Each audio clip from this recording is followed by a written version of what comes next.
ও মালিক, যেই বইয়ের কারণে আজকে সন্তান আমার বাড়ি থেকে ধাক্কা দিয়ে বাইরে করে দিল গো আল্লাহ, এই সন্তানটারই বুঝি আমি আমার পেটে রাখছিলাম।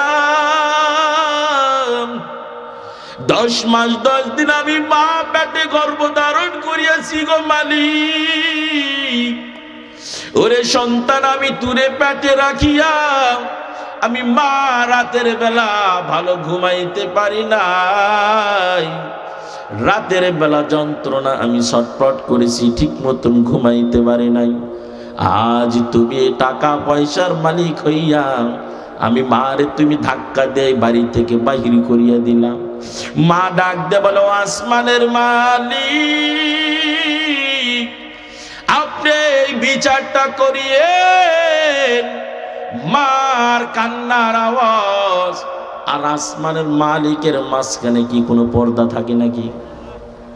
মা বাবা ভালো দোয়া করলেও আল্লাহ কবুল করেন, বদ দোয়া করলেও আল্লাহ সাথে সাথে কবুল করে নেন। মা চিৎকার দিয়া এখান থেকে আল্লাহর কাছে বিদায় নিয়ে চলে গেছেন। কই গেছেন কোনো খবর নাই। কয়েকদিন পর মসজিদের ইমাম সাহেবের কাছে গিয়ে যুবক কান্নাকাটি করা শুরু করে দিয়েছে। বলে, হযরত আমার জীবনে যেই ভুলটা করেছি আর মনে হয় কোনোদিন ভালো হব না। বলে, কি ব্যাপার, কেন আপনি কাঁদেন? বলে, আজকে আমার সংসারে যে আগুন লাগছে এর আগুনটা মনে হয় নিভবে না। আমার বিবি আমাকে ছাড়িয়া চলিয়ে গেছে। কেন চলিয়ে গেছে?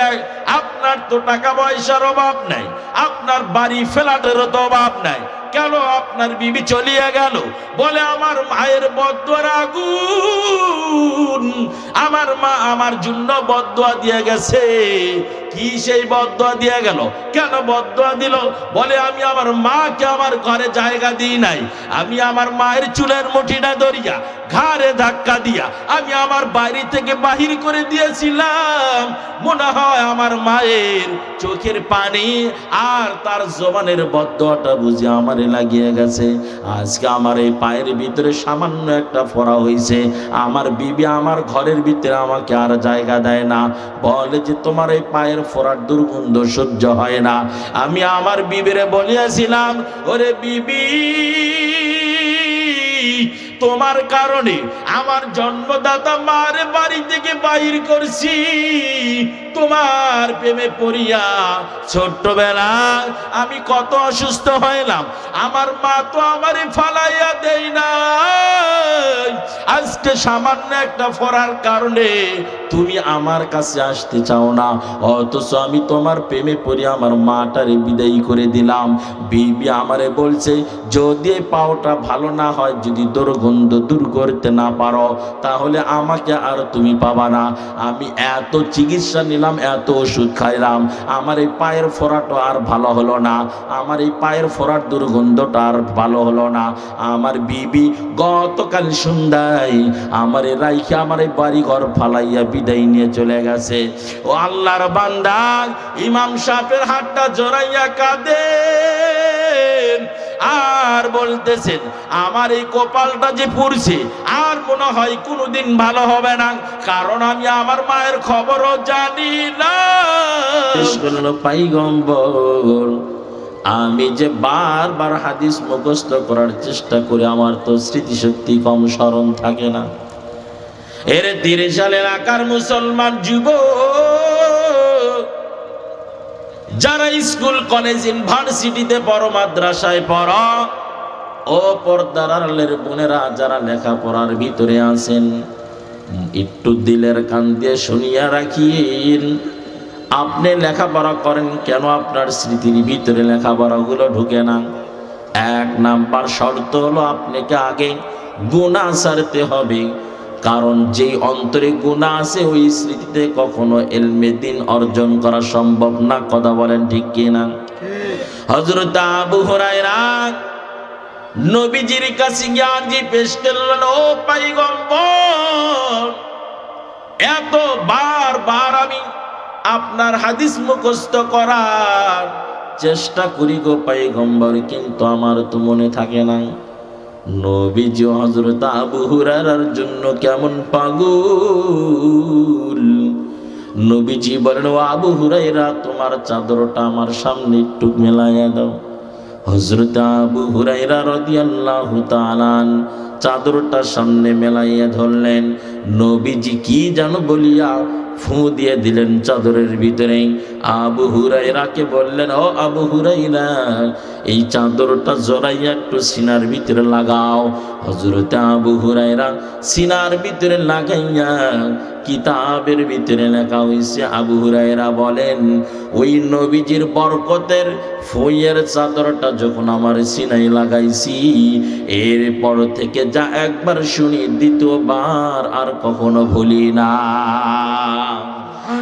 ইমামুল আউয়ালিনাল আখিরিন বাহরে সাদকা রাহমাতাল লিল আলামিন সাইয়্যিদুল কাওনাইন খাতমুল মুরসালিন আখিরামত বুয়াদ ফখরুল আউয়ালিন শুধু ওয়াজুদাস রাহমাতাল লিল আলামিন মসজিদে শুধু হামারু জমিন। চিৎকার দেওয়ান আল্লাহু আকবার।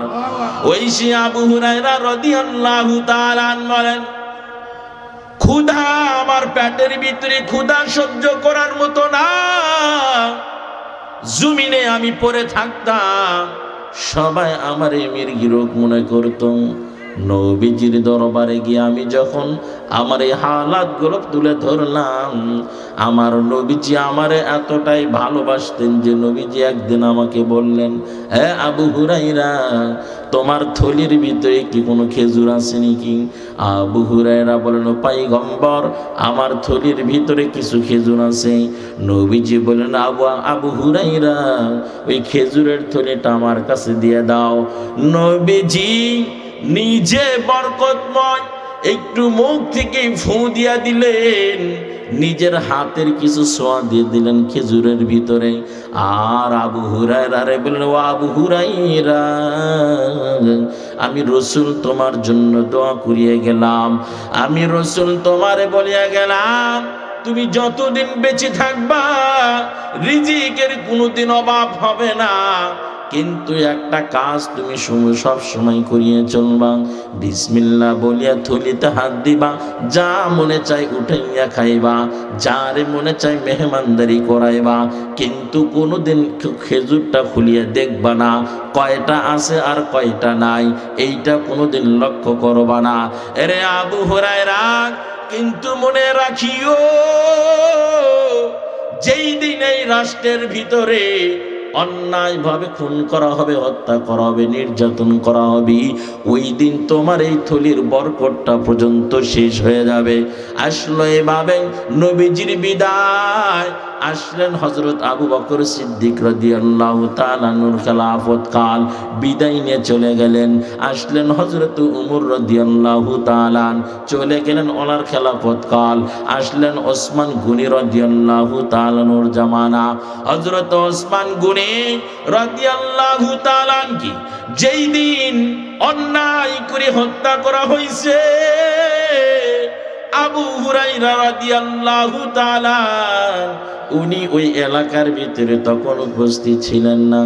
উনি খাবারের জন্য যখন বিসমিল্লাহ বলিয়া হাত দিছি, হাত মুষ্টিবার উঠাইছেন, খেজুর ঠিকই উঠছেন। এরপরে যখন হাত দিছে দেখে আর কোনো খেজুর দেখা যায় না। হযরত আবু হুরায়রা মাথার ভিতরে ঢুকছে, আমার নবী তো বলিয়া গেছেন, যেই রাষ্ট্রের ভিতরে অন্যায় করে কোনো মানুষ হত্যা করা হবে, নির্যাতন করা হবে, ওই রাষ্ট্রের থেকে আল্লাহ রহমত বরকতটারে উঠাইয়া নেয়। দেখি তো আমার এই রাষ্ট্রের ভিতরে কোনো মানুষ হত্যা করা হয়েছে কিনা, কোনো মানুষের উপর নির্যাতন হয়েছে কিনা। ভালো করে আল্লাহর বান্দা খবর নিয়ে দেখেন, ইসলামের কৃত খলিফা হযরত ওসমান গনি রাদিয়াল্লাহু তাআলা নার এই জমিনের ভিতরে নাই। ওই দিন আবু হুরায়রা সাহাবাদেরকে বললেন, ও আমার সাথী ভাইরা শুনো, আমার নবী আমারে বলিয়া গেছেন, যেই দিন এই রাষ্ট্রের ভিতরে অন্যায় করে হত্যা করা হবে। যেই দিন অন্যায় করিয়া রাষ্ট্রের ভিতরে এই কাজগুলো করা হবে, ওই দিন থেকে আল্লাহ রহমত বরকতটারে উঠাইয়া নিবে। ও ভাই দেখো, আমার এই থলির ভিতরে সরকারের দো আলম নবীজির হাতের বরকতের সোয়ার খেজুরগুলো ছিল, আজকে খেজুরগুলো নাই। কারণ ইসলামের তৃতীয় খলিফাকে অন্যায়ভাবে হত্যা করা হয়েছে। এর বাংলাদেশের মুসলমান, ও 30 সাল এলাকার মুসলমান যুবক, ও বৃদ্ধ বাবাজি, ও পর্দার আড়ালের আম্মা জানেরা, আজ এই দেশের ভিতরে শান্তি আর রহমত আর বরকতের আশা করা যায় না। কারণ আমার এই সোনার বাংলাদেশটা এমন একটা গজবের দেশে পরিণত হয়েছে, যেই দেশে রহমত বরকত তো আসার কথা তো আর দূরের কথা। যেখানে ছেলের কাছে মার ইজ্জত বড় নিরাপদ না, যেখানে বাবার কাছে মেয়ের ইজ্জত বড় নিরাপদ না, যেখানে নেতার কাছে কর্মীর জীবন নিরাপদ না, যেই কর্মীর কাছে নেতার জীবন আর নিরাপদ না, এই দেশে কখনো কোনোদিন আল্লাহর রহমতের আশা করা যায় না। কথা বলেন ঠিক কিনা? যদি আজকে রহমত বরকত আসতো, তাহলে আমার তরুণ যুবক জুলাই বিপ্লবের অন্যতম একজন নেতা ওসমান হাদিরে কখনো অন্যায় করে গুলি করা হতো না। কথা বলেন ঠিক কিনা? একটাই মাত্র কারণ, স্বার্থের টানে তাদের আঘাত লাগছে। কথা বলেন ঠিক কিনা? যারা তারে অন্যায় করে গুলি করছে, তাদের কাছ থেকে টাকার লেনদেনের কোনো চাহিদা ছিল না, তাদের সাথে জমি নিয়ে কোনো দ্বন্দ্ব ছিল না, তাদের সঙ্গে ফ্ল্যাট নিয়ে কোনো দ্বন্দ্ব ছিল না। একটাই মাত্র কারণ, তাদের স্বার্থে আঘাত লাগছে। কথা বলেন ঠিক কিনা? এই কারণে অন্যায় করে আমার এই তরুণ যুবক ভাইটারে গুলি করেছে। তার মানে এই রহমত বরকতের সীমানাও এলাকার থেকে উঠে গেছে। কথা বলেন ঠিক কিনা? যদি আজকে আমার দেশে রহমত বরকত থাকতো, তাহলে গাজীপুর চৌরাস্তার আমার এই মহিলা মাদ্রাসার একজন তরুণী বোনকে মাদ্রাসায় থেকে বাহির করিয়া লম্পট প্রকৃতির পলাবান্না কোনোদিন ইজ্জত লুণ্ঠন করতো না। কথা বলেন ঠিক কিনা? এত মিডিয়ার ভিতরে তুলপাড়, এরপর রাষ্ট্রের পক্ষ থেকে এর কোনো তদন্ত হয় না, আসামিও বার করা হয় না। কারণ একটাই, এই দেশে রহমত বরকতের আর ছোঁয়া কোনোদিন খুঁজে পাওয়া যাবে না। কথা বলেন ঠিক কিনা আমার ভাইরা? এই জন্য যেই দেশে অন্যায়ভাবে কোনো মানুষকে হত্যা করা হয়, খুন করা হয়, নির্যাতন করা হয়, ওই দেশে আর রহমত বরকত আল্লাহ তাআলা দেন না, উঠায় না। তাহলে বলবেন হুজুর বাচ্চা রইছি কেমনে? তিন বেলা যে খাবার খাইতেছি কেমনে? খাইতেছেন রহমাতুল লিল আলামিনের দোয়ার বরকতে। সুবহানাল্লাহ বলেন। নবীজি দোয়া করিয়ে গেছেন, আল্লাহ আমার উম্মতের কোন গুনার কারণে ডাইরেক্ট আপনি আযাব দিয়ে ধ্বংস করেন না। নবীজি দোয়া করিয়ে গেছেন, যে কারণে এখনো 3 বেলা খাবারটা আপনার মুখ দ্বারা ঢুকে। শুকরিয়া আদায় করিয়ে নাও তেরাশাল মুলাকার এলাকার যুবক, ও বৃদ্ধ বাবাজি, ও পর্দার আড়ালের আম্মা জানেরা, আজ এত গুনাহের পরিবেশের ভিতরে রাত 12টা 1টা 2টা পর্যন্ত সিরিয়াল না দেখলে চোখে ঘুম ধরে না। কথা কন ঠিক কিনা? রাত 2টা 3টা পর্যন্ত মোবাইলে ইন্টারনেট না চালাইলে যুবকের চোখে ঘুম ধরে না। কথা বলেন ঠিক কিনা? এই যুবক ভাই মনে মনে চিন্তা করিও, যেই পরিমাণ গুনাহ করতেছু, এই পরিমাণ গুনার শাস্তি যদি ডাইরেক্ট আল্লাহ দিয়ে দিতেন, জাগাত মরা ছাড়া উপায় ছিল না। কথা বলেন ঠিক কিনা? আমার আপনার নবী কেমন মায়ার নবী, আমার কেমন রহমতের নবী আমার, যেই নবীর দোয়ার বরকতে আজকে এই পর্যন্ত আমরা শান্ত শিষ্টভাবে বসে রয়েছি। আল্লাহ বলে, রে বান্দা, এই কারণে আমি আল্লাহ তোমাদেরকে বলিয়া দিলাম, ঈমান নিয়ে আসছো ভালো কথা, এই ঈমানটারে টিকিয়ে রাখার জন্য বড় প্রয়োজন আমি আল্লাহর বড় ভয়। কথা বলেন ঠিক কিনা? আল্লাহ বলে, রে বান্দা, আমি আল্লাহর ভয়টা অন্তরে ঢুকাও, কারণ যেই অন্তরে আমি আল্লাহর ডর ভয় নাই, ওই অন্তরটা কোনোদিন জান্নাতের ভিতরে সঠিকভাবে ঢুকতে পারবে না।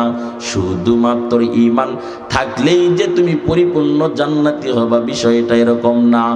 আর যদি অন্তরে আমার মাওলার যদি ভয়, খাস দিলের ভয়টা যদি থাকিয়ে যায়, আল্লাহ বলে বান্দা ওই দিন কোনো হিসাব চাবো না, কোনো কিছুই চাবো না, আমি ডাইরেক্ট ইশারা করিয়া জান্নাতের দিকে আমি রওনা করাবো।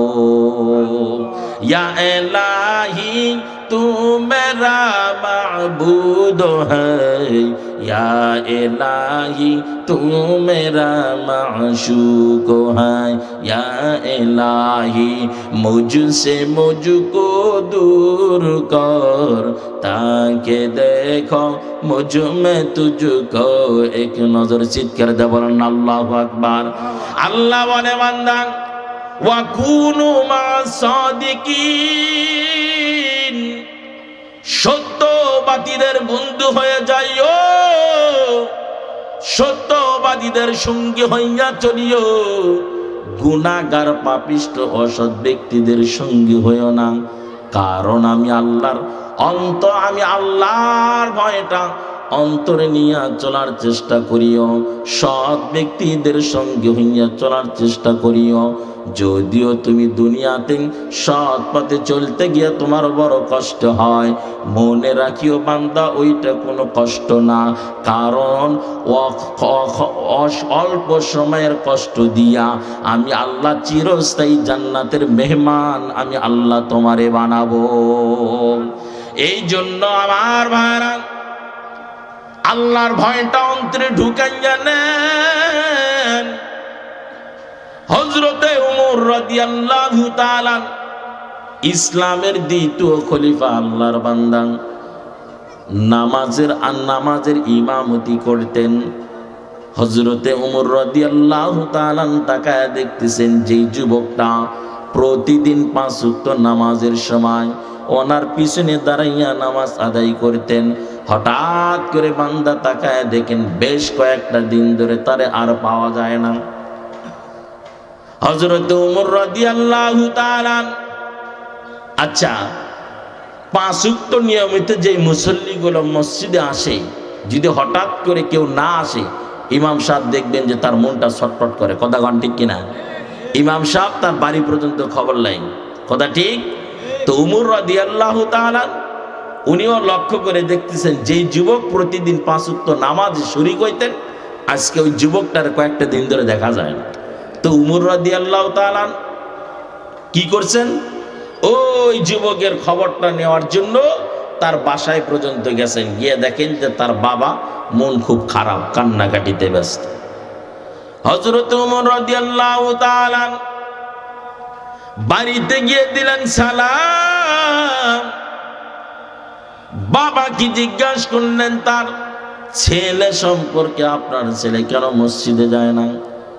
বলে হযরত আমার ছেলে যদি জীবিত থাকতেন তাহলে অবশ্যই আপনার পিছনে দাঁড়াইয়া নামাজ আদায় করতেন। বলে আপনার ছেলে কি হয়েছে? কয় দুনিয়া থেকে বিদায় নিয়ে গেছে। আপনার ছেলে বিদায় নিয়ে গেল, একটা বার তো আমার কান পর্যন্ত আওয়াজ পৌঁছাইলেন না। বলেন হযরত আমি কেমনে খবর পৌঁছাই? আমি একজন বৃদ্ধ মানুষ, চলার শক্তি ঠিক মতো নাই, আমি কিভাবে আপনার কাছে খবরটা পৌঁছাই?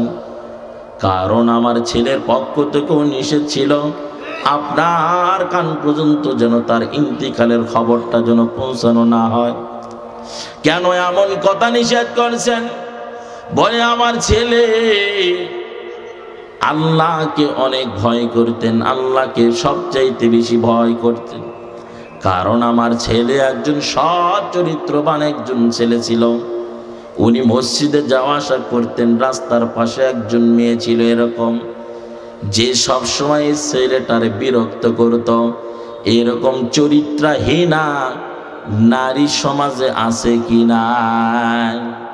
আছে কি না?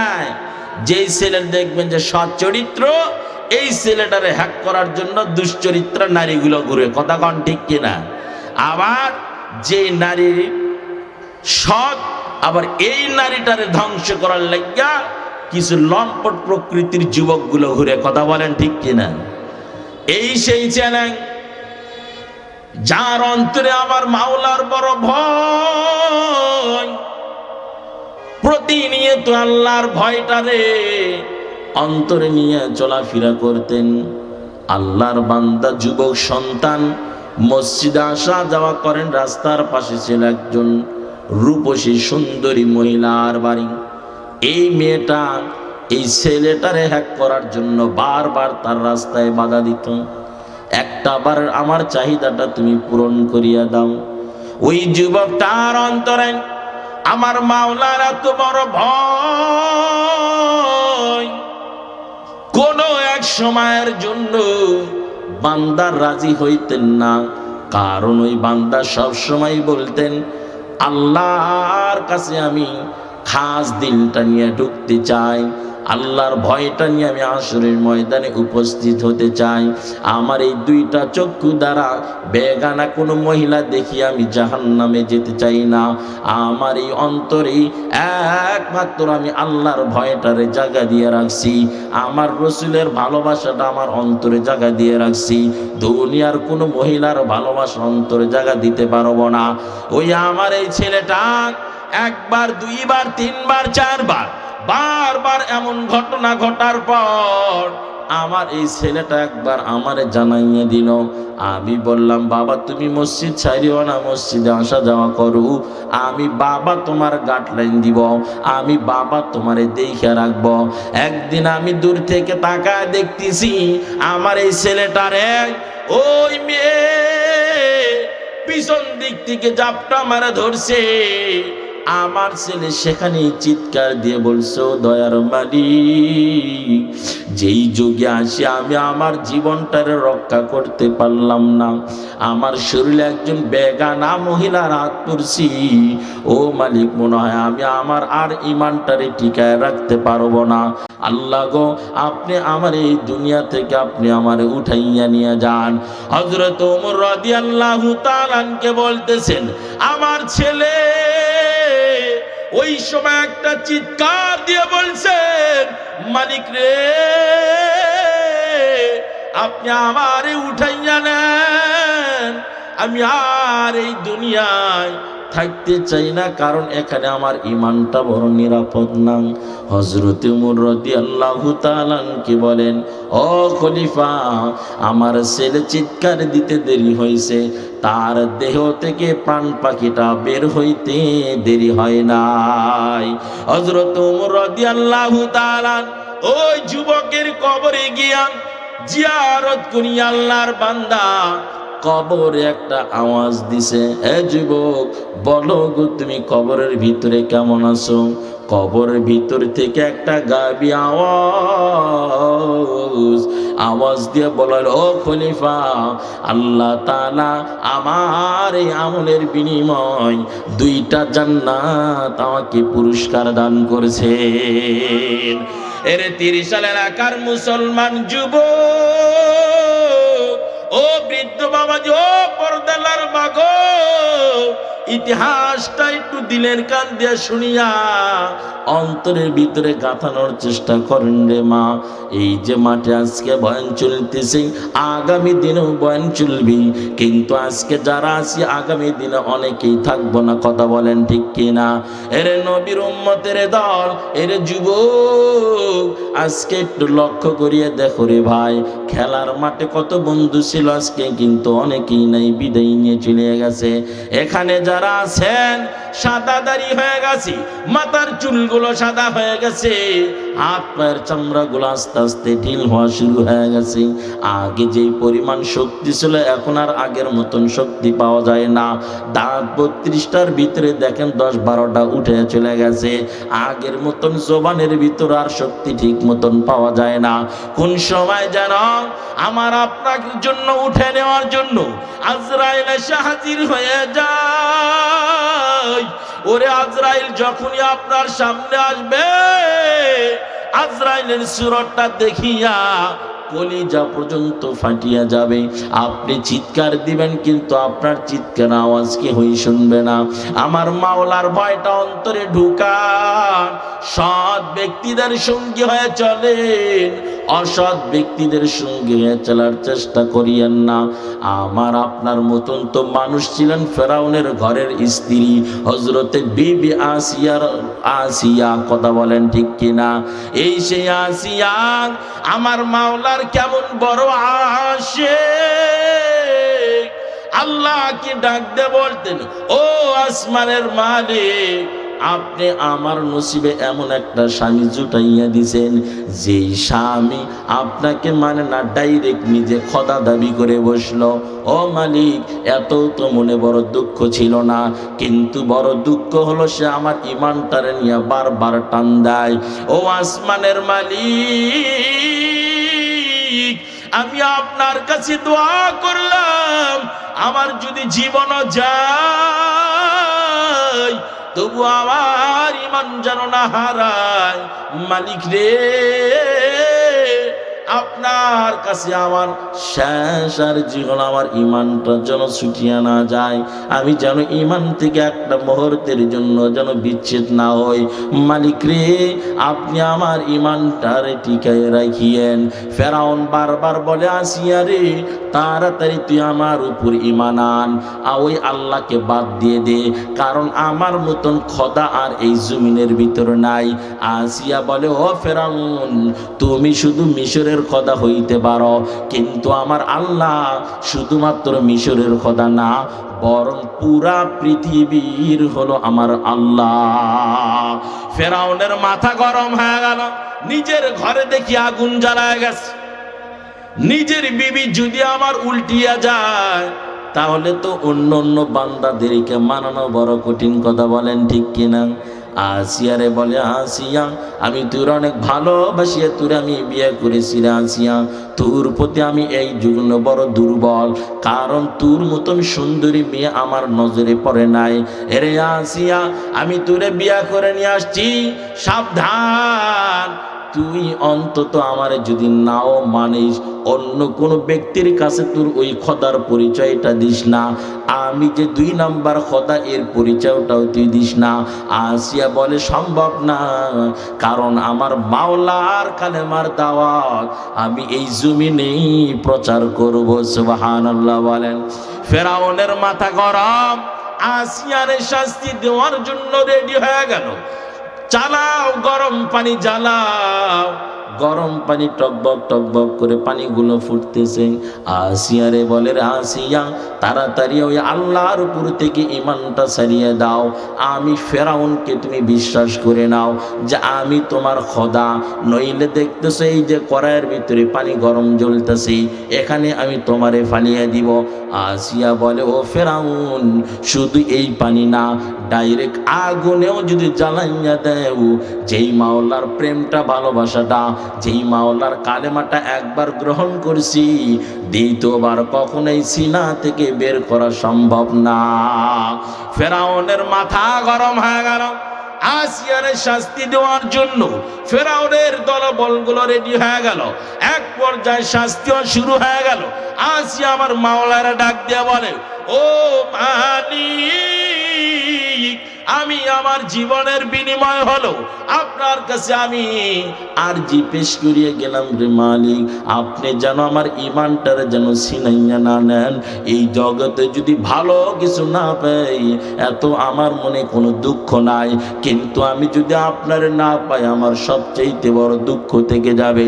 আমি আপনারে পাওয়ার জন্য এই ফেরাউনের ঘর করলাম, এই জালেমের সাথে তাই গিয়ে সংসার চালাইছি রে মালিক, এরপরও আমি আপনারে ভুলি নাই, কিন্তু আমার এই জীবনের শেষ অন্তিম সময় সে আপনি আমার ইমানটার ছিনায় নিয়েন না। এইভাবে আল্লাহর সঙ্গে কথোপকথন করতে করতে বিবি আসিয়ার প্রাণটা চলিয়া যায়। এই সেই বিবি আসিয়ার ক্ষেত্রে আমার আপনার নবীজি কেমন কেমন কথা বেশ করছেন। আল্লাহর নবীজি বলেন, ও খাদিজা, আপনি কবর রওনা করছেন, কবরে যাওয়ার পর আপনার কিন্তু সাক্ষাৎ হবে আমার আরেকজন বিবির সঙ্গে। খাদিজাতুল কুবরা রাদিয়াল্লাহু তাআলা বলেন, ও পয়গম্বর, আপনি তো দুনিয়াতে আমার আগে আর কাউরে আপনি বিবাহ করেন নাই, তাহলে আপনার আরেকজন বিবি আসলো কোথায় থেকে? নবীজি বলেন, ও খাদিজা, এটা এই দুনিয়াতে আমার সঙ্গে বিবাহ হয় নাই, কিন্তু আল্লাহ আসমানে আমাদের বিবাহটা পড়ায় রাখছেন। সুবহানাল্লাহ। খাদিজাতুল কুবরা রাদিয়াল্লাহু তাআলা আনহা বলেন, ও পয়গম্বর, সেই বিবি গো, আপনার বিবির নাম কি?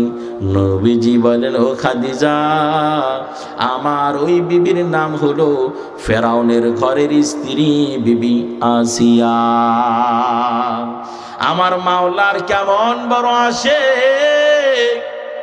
এতটা আমার মাওলার বড় মোহাব্বতের বান্দি ছিলেন বিবি আসিয়া, যে কারণে আমার পয়গম্বরের স্ত্রী পর্যন্ত হয়ে যাবেন হাসরের ময়দানে।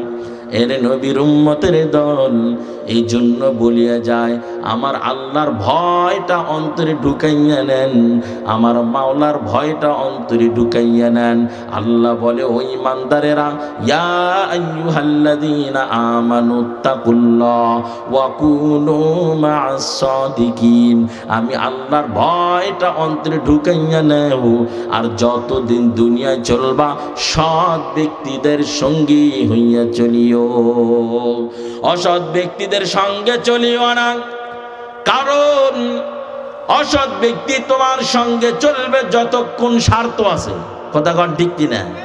যদি স্বার্থ থাকে তো আপনার সাথে আছে, স্বার্থ নাই জাগাত বিদায়। কথা কন ঠিক কিনা? দুনিয়াতে কত কাহিনী না দেখলাম, নিজের চোখে দেখলাম, নেটেও দেখলাম। বাবা ছেলের দ্বন্দ্ব কি নিয়া? স্বার্থ নিয়ে। কি নিয়া? কি সেই স্বার্থ? বাবা অমুক ছেলেরে দিল, আমারে দিল না। বাবা অমুক মেয়েরে দিল, আমারে দিল না। বাবা অমুক নাতিরেরারে দেখলো, আমার ছেলেটারে দেখলো না। এই তো স্বার্থ। কথা বলেন ঠিক কিনা? স্বার্থের টানে আঘাত করিয়া সন্তান বাবার মাথায় লাঠির বাড়ি, এমন ইতিহাস আমার বাংলাদেশে বুঝি নাই। হ্যাঁ, বাংলাদেশে নাই এমন ইতিহাসের অভাব। সন্তানের সাথে মায়ের আঘাত। এই তো কয়েকদিন আগেই তো দেখলাম আপনাদের 30 সালের ঘটনা। 30 সালের না, একজন যুবক মোবাইলে, এটা কি ফ্রি ফায়ার না পাবজি, মোবাইলে গেম খেলতো, ঠিক না? নাকি জুয়া খেলতো? জুয়ায় আসক্ত, এতটাই আসক্ত যে নিজের জন্মদাতা মা বাবাটাও তার চোখে ভাসে নাই। কথা কন ঠিক কিনা? অর্থের মোহে পড়ে মা বাবা কেন নিষেধ করলো, জাগাত মা বাবারে হত্যা করে ঘরের কোনায় পুঁতিয়ে রাখে। এই দুঃখগুলো বলি কোথায়? যুবক, ছোট্টবেলায় তুমি যেই সময় কথাই বলা শিখো নাই, মা বাবা তোমারে হাঁটি হাঁটি পা পা করে সব কিছু শিখাইয়া দিল। আজ ওই মা বাবারই তুমি ছুরি ধরলা, আজ ওই বাবার মারে মাথায় তুমি লাঠির বাড়ি দিলা। একটা বার তো চিন্তা করলা না, মা বাবা তো কোনোদিন আমার কাছ থেকে টাকা পয়সা চায় নাই। এখানে কেউ আছেন যে মায় বলছে যে ছোটবেলা থেকে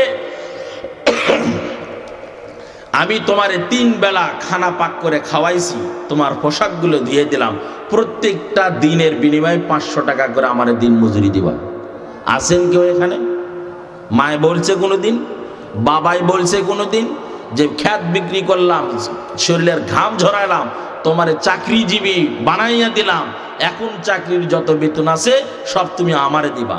কেউ আছেন এরকম ছেলে যে বাবাই বলছেন? কিন্তু আজ কি হলো?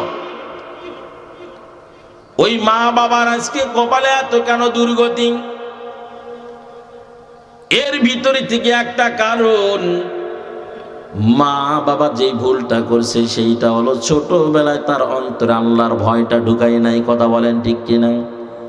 মা বাবা যেই ভুলটা করছেন, ছোট্টবেলায় যদি এই বাচ্চাটারে মক্তবে দিয়ে দিলটা পবিত্র বানাইয়া দিত, কোরআন ও হাদিসের জ্ঞান যদি ঢুকাইতো,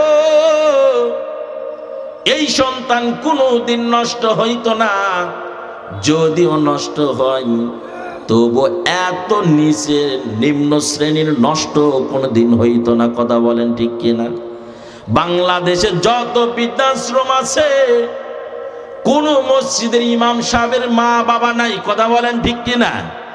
কোন টুপিওয়ালার মা বাবা আছে বৃদ্ধাশ্রমে? খবর নেন তো দেখি।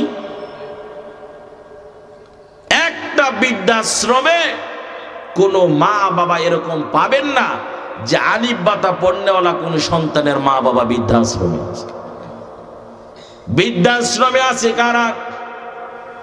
অ্যাডভোকেট, উকিল, ব্যারিস্টার, প্রশাসনের ঊর্ধ্ব কর্মকর্তা।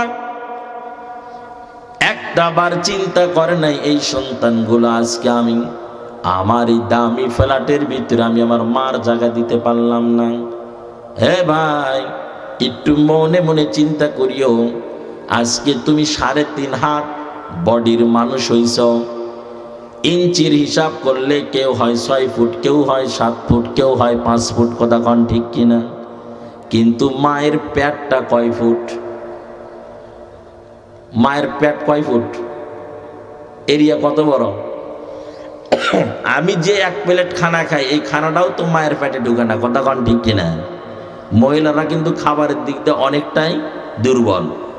এই খাবারের অংশে বাচ্চাদানির অংশটা কত বড়? এত বড় না এত বড়?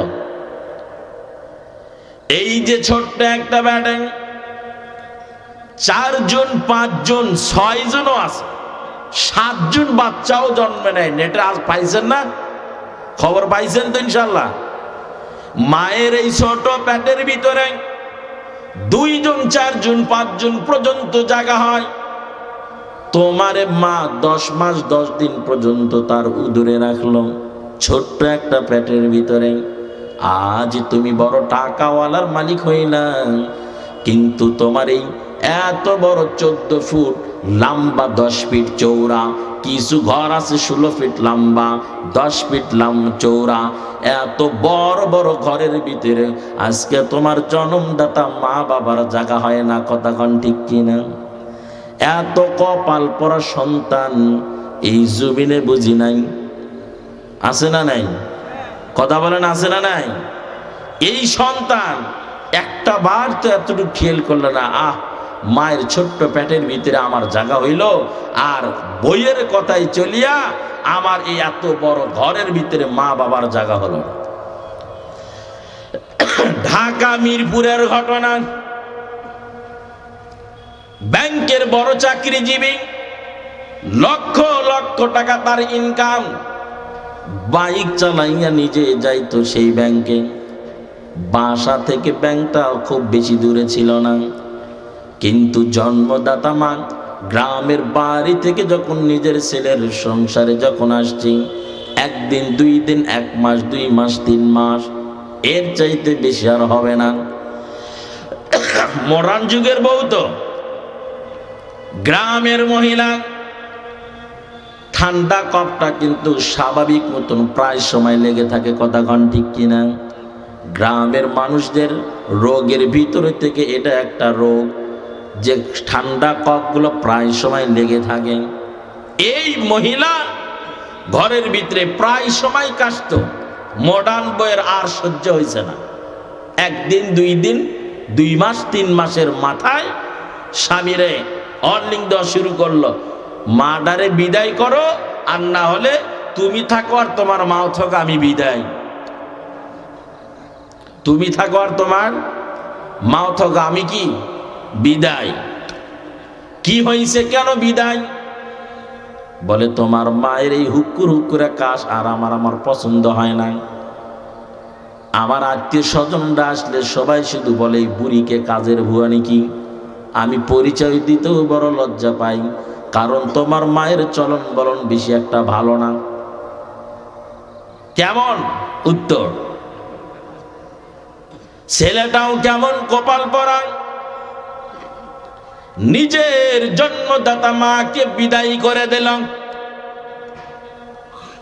বইয়ের প্রেমে পড়িয়া নিজের মাকে বাড়ি থেকে বের করে দিল। মা রাস্তায় ঘুরিয়া ঘুরিয়া গ্রামের মহিলা ভালো কিছু না পাইয়া যখন আবার সন্ধ্যাবেলা ছেলের বাসায় ঢুকছে, ছেলের বউ দেখে নিজের স্বামীর মা ঘরের ভিতরে ঢুকতেছে, চুলের মুঠি ধরে আবার গেট থেকে বাইরে করে দিল। ছেলে আইসা দেখে তার মাটা গেটের সামনে পড়া। ছেলে দেখিয়া বলতেছে, কতবার তোমারে বলছি তুমি আর এই বাড়িতে আসিও না, আমার সংসারে আর তুমি আগুন জ্বালায়ও না। কত বেহায়া হলে নিজের জন্মদাতা মাকে বলতেছে আমার সংসারে আর আগুন জ্বালায়ও না। ওই যুবক নিজের মাকে ঘাড়ে ধাক্কা দিয়া সেখান থেকে উঠিয়া আবার বিদায় করে দিল।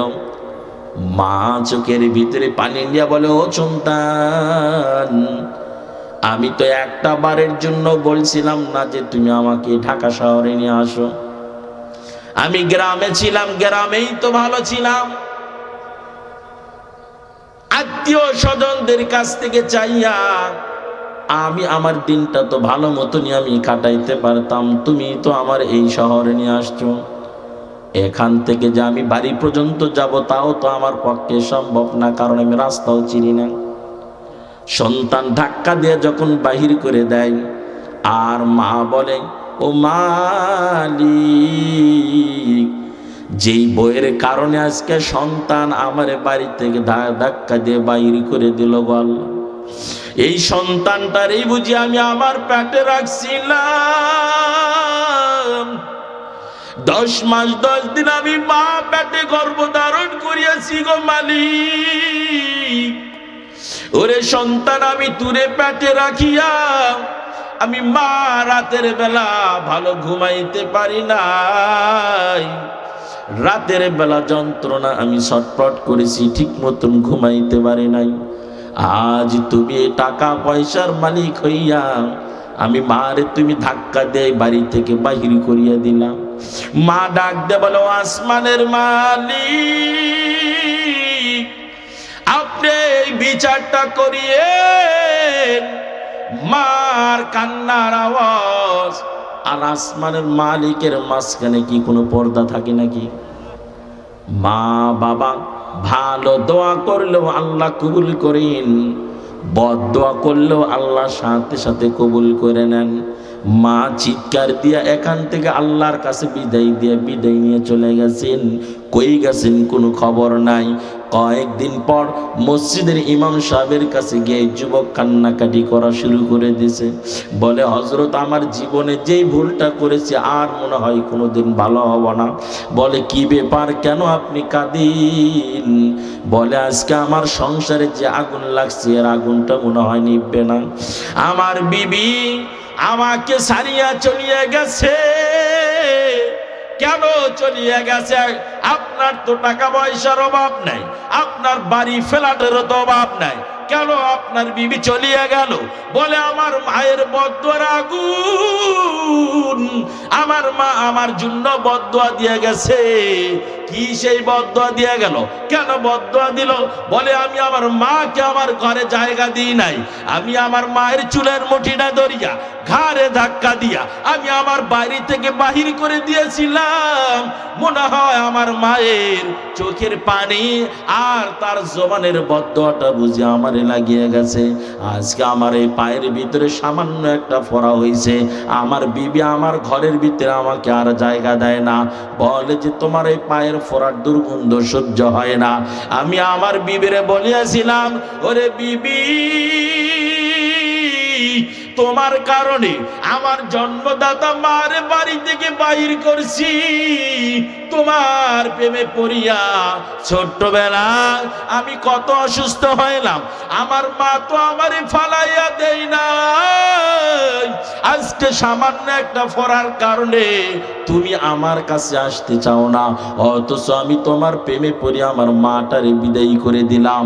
বিবি আমারে বলছে, যদি পাওটা ভালো না হয়, যদি দুর্গন্ধ দুর্গন্ধ দূর করতে না পারো, তাহলে আমাকে আর তুমি পাবা না। আমি এত চিকিৎসা নিলাম, এত ওষুধ খাইলাম, আমার এই পায়ের ফোঁড়াটা আর ভালো হলো না, আমার এই পায়ের ফোঁড়ার দুর্গন্ধটা আর ভালো হলো না। আমার বিবি গতকাল সন্ধ্যায় আমার রাইখে আমার এই বাড়ি ঘর ফালাইয়া বিদায় নিয়ে চলে গেছে। ও আল্লাহর বান্দা, ইমাম সাহেবের হাতটা জড়াইয়া কাঁদেন আর বলতেছেন, আমার এই কপালটা যে পুড়ছে আর মনে হয় কোনোদিন ভালো হবে না, কারণ আমি আমার মায়ের খবরও জানি না। আমার মা কোথায় গেছে? এর 30 সাল এলাকার মুসলমান যুবক, ও বৃদ্ধ বাবাজি, ও পর্দার আড়ালের মা, একটু মনে মনে চিন্তা করিয়েন, একজন মানুষ হইয়া আরেকজন মানুষের সঙ্গে কেমনে খারাপ আচরণ করেন। আমার মাওলার ভয়টা অন্তরের ভিতরে ঢুকাইয়া নেন। এরে পর্দার আড়ালের বোন, যারা আপনারা নতুন বিবাহ হইছেন, যারা আপনার সামনে বিবাহ হবেন, মনে মনে আমার এই কথাটা একটু দিলের কান্দে শুনিয়ে রাখিয়েন। নিজের মা বাবাকে যেমনে আদর করেন, স্বামীর মা বাবাটার একটু আল্লাহর ভয়টা অন্তরে রাখিয়া স্বামীর মা বাবাটার একটু আপন করে বানাইয়া লইয়েন। এরে আল্লাহর বান্দি, একটু ভালো করে খেয়াল করেন, যেই ছেলেটার কাছে আপনার মা বাবা আজকে বিবাহ দিছে, কি কারণে দিছেন জানেননি? কারণ আপনার স্বামী আজকে বড় সরকারি চাকরিজীবী, আপনার স্বামী আজকে লক্ষ লক্ষ টাকার মালিক। ওই সন্তানটার লক্ষ টাকার মালিক বানাইতে গিয়া, ওই ছেলেটারে সরকারি চাকরিজীবী বানাইতে গিয়া, ও তোমার মা বাবা কোনোদিন মেহনত করে নাই, তোমার মা বাবা একটা টাকা দিয়েও কোনোদিন সাহায্য করে নাই, বরং ওই ছেলেটারে সরকারি চাকরিজীবী বানাইতে গিয়া, লক্ষ টাকার মালিক বানাইতে গিয়া তার মা বাবার জুতো ক্ষয় করছে। কথা বলেন ঠিক কিনা? এরে পর্দার আড়ালের বোন, আমি তো সব সময় বলি যে স্বামীর চাইতে স্বামীর মা বাবার বেশি কদর করা দরকার। কথা বলেন ঠিক কিনা? হ্যাঁ, কারণ যদি এই স্বামীটার উপযুক্ত না বানাইতো, তোমার মা বাবা কশিন কালেও এই ছেলেটার কাছে তোমারে বিয়ে দিত না। কথা বলেন ঠিক কিনা? আর এই ছেলেটারে তৈরি করছে তোমার মা বাবা না, করছে ছেলের মা বাবাই। কথা বলেন ঠিক কিনা? আজ বিবাহ হইয়াই প্রথম টার্গেট হলো এই স্বামীকে তার মা বাবার কাছ থেকে আলাদা করতে হবে। এরকম গজবের মহিলা সমাজে আছে না নাই? আছে না নাই? এটা যে আছে কি কারণে? খোদার ভয় অন্তরে বেশি এই কারণে, আল্লাহর ভয় অন্তরে বেশি এই কারণে না, তার অন্তরে মোটেও আল্লাহর ভয় নেই। অনেক নববধূ এই ত্রিশাল পোপারে বসবাস করে, যার শাশুড়ির বাড়ি হলো গ্রামে। আছে না নাই? আছে না নাই?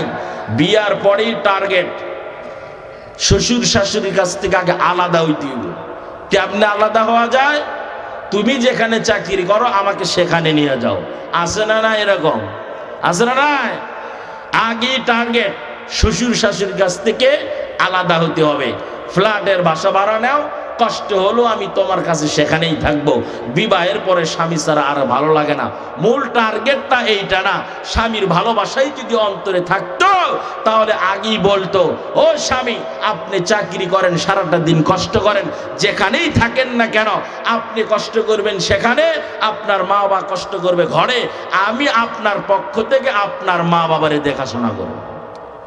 এই কথাটা বলতো যদি স্বামীকে বেশি ভালোবাসতো। কারণ আমার সরলাপনের যুবক ভাইয়েরা তো এরকম চান যে আমার স্ত্রী যেন আগে আমার মা বাবার সেবা করে। কথা কন ঠিক কিনা? কথা কন ঠিক কিনা? কিন্তু বিবাহের পরে সম্পূর্ণ বিষয় যায় উল্টা। এদিকে স্ত্রীর মায়া, আরেকদিকে যৌতুকের আগুন।